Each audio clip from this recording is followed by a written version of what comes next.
So yun, what's up sa inyo mga boss.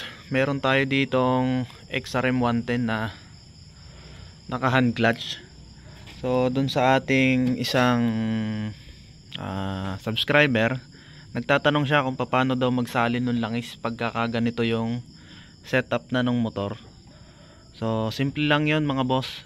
Tatanggalin nyo lang tong pinaka hand clutch natin sa ibabaw. Yun, tatanggalin nyo lang dito. Then tatanggalin din natin itong nasa ilalim. So pagka mga ganito mga boss na XRM 110, pwede tayo dito magsalin sa kanyang tapet sa ibabaw.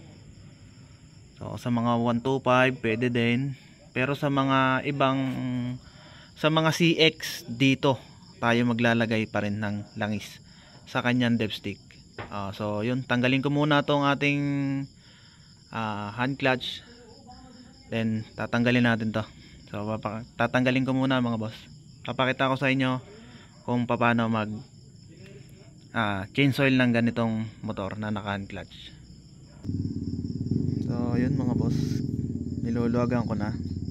Natanggal na natin yan.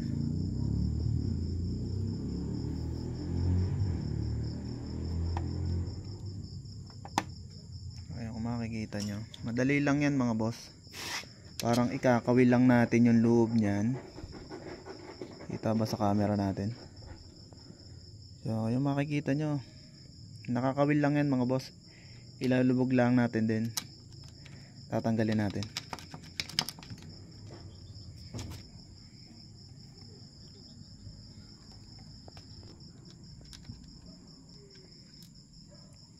So yun, natanggal na natin mga boss.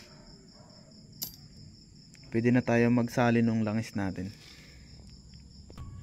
So yun, sali na natin ng langis mga boss. Gamit ko nga pala dito ay Petron. So shoutout kay Petron. Sali natin.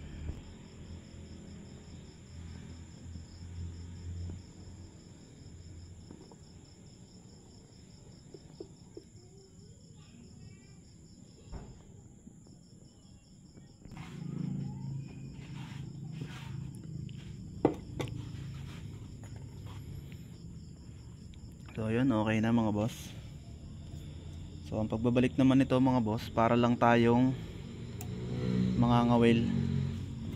Ikakawit lang natin dun sa loob niya. Napakasimple niyan mga boss. Yung pasok na agad. Then nahawakan nyo tong dulo. Tapos ite-thread na ulit natin yan ilalim.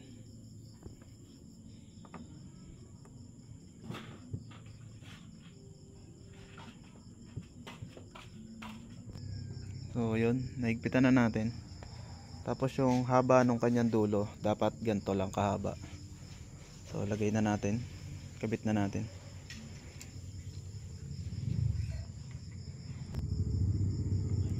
Yan, naikabit na natin mga boss.